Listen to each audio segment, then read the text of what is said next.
Muy buenas, a ver, esa temida luz de fallo del motor se enciende. Conectamos el escáner y ¡zas! Aparece un código que puede sonar bastante serio, el P0254. Bueno, pues hoy vamos a desgranar qué significa de verdad y, lo más importante, cómo podemos solucionarlo sin volvernos locos ni vaciar la cartera. Si el escáner ha cantado este código, es totalmente normal que salten las alarmas. Pero, de verdad, antes de empezar a pensar en lo peor, respiremos hondo y entendamos qué es lo que nos está intentando decir el coche. Y aquí está la clave de todo, de verdad. Vamos a entender qué hay detrás de este error para poder diagnosticarlo como toca. ¿El objetivo? Pues muy sencillo, no gastar dinero a lo tonto en piezas que probablemente no van a solucionar absolutamente nada. Venga, vamos al lío. ¿Qué nos está archivando el coche exactamente con este código P254? Vamos a descifrarlo. A ver, en lenguaje técnico esto es lo que significa, pero para que nos entendamos todos, básicamente el cerebro del coche, que es el módulo de control del motor, ha detectado una lectura de voltaje que está por las nubes en el circuito que gestiona el combustible. El quid de la cuestión está en la comunicación, o más bien en la falta de ella, entre dos piezas clave. Por un lado tenemos el sensor FRP, que mide la presión del combustible y le manda esa info al PCM en forma de voltaje. Pues bien, cuando esa señal es rara, el sistema dice aquí pasa algo. ¿Y cómo de rara tiene que ser esa señal? Pues mira, el código P0254 salta específicamente cuando el voltaje que viene de ese sensor FRP se queda como pillado, bloqueado, en un nivel altísimo, casi siempre por encima de los 4,8 voltios. Eso es una bandera roja para el sistema. Vale, pasemos a las causas, que es donde se pone interesante. Y aquí vienen las buenas noticias. La mayoría de las veces, el problema no es una pieza mecánica carísima, sino algo eléctrico.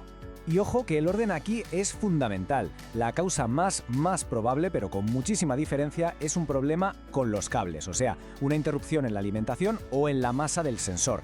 Algo tan tonto como un conector flojo o con un poco de óxido. Luego ya podríamos pensar en un cortocircuito, y solo después, si hemos descartado lo demás, sospechamos del propio sensor. Y que falle el PCM, la centralita, eso es rarísimo, de verdad. Así que este es el mensaje que tiene que quedar clarísimo. Antes de correr a comprar un sensor nuevo, o peor aún, pensar en la centralita, hay que ponerse los guantes y revisar a fondo cada centímetro de cable y cada conector. La solución suele estar ahí, y es mucho más barata de lo que parece.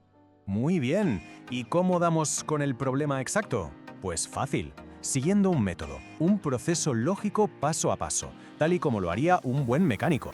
Este es nuestro plan de ataque, y es importante seguirlo en este orden. Primero, lo más fácil y que a veces se nos olvida, mirar si el fabricante ha publicado alguna solución conocida para este fallo. Lo siguiente, y esto es crucial, una inspección visual con lupa. Si vemos algo raro, limpiamos y protegemos. Luego borramos el código y a probar el coche. ¿Vuelve a salir el fallo? Vale, pues entonces y solo entonces sacamos el multímetro para hacer mediciones más serias.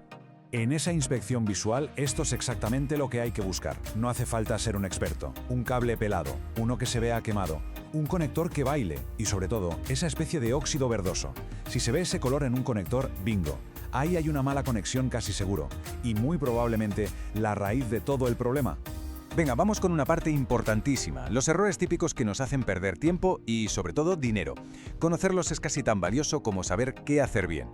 El error número 1, el más común. La gente se lanza a cambiar el sensor FRP sin mirar nada más. ¡Mal! La práctica correcta es revisar primero los cables y conectores a fondo. Otro fallo clásico es pasar de los boletines del fabricante, que a veces nos dan la solución en bandeja. Y por supuesto, la regla de oro. Nunca, pero nunca, se debe culpar a la centralita, al PCM, sin haber comprobado y descartado absolutamente todo lo demás en el circuito. Bien, hablemos ahora de lo serio que es este asunto y de cómo podemos atajarlo de la forma más eficaz una vez que tengamos el diagnóstico claro. A ver, este código no va a hacer que el motor reviente mañana, no es una emergencia de ese calibre. Pero ojo, tampoco es algo para dejarlo estar. El coche intentará compensar el fallo, sí, pero es un parche temporal que, a la larga, puede traer problemas mucho más gordos. Si pasamos del tema, lo primero que vamos a notar es que el coche empieza a tragar más combustible. Pero el verdadero peligro es que podemos terminar dañando la bomba de alta presión o incluso los inyectores. Y eso, amigos, sí que son reparaciones que duelen en el bolsillo. Mirad estos números, porque hablan por sí solos. En un 85% de los casos, la solución es eléctrica, o reparar un cable o simplemente limpiar bien los conectores.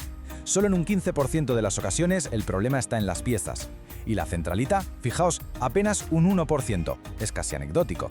Al final todo se reduce a esta pregunta. La diferencia entre solucionar esto en 5 minutos con un bote de limpiacontactos y una factura de taller de varios cientos de euros está en empezar por el principio. un buen diagnóstico, primero visual y luego eléctrico. Ahí es donde de verdad se le gana la batalla al código P0254.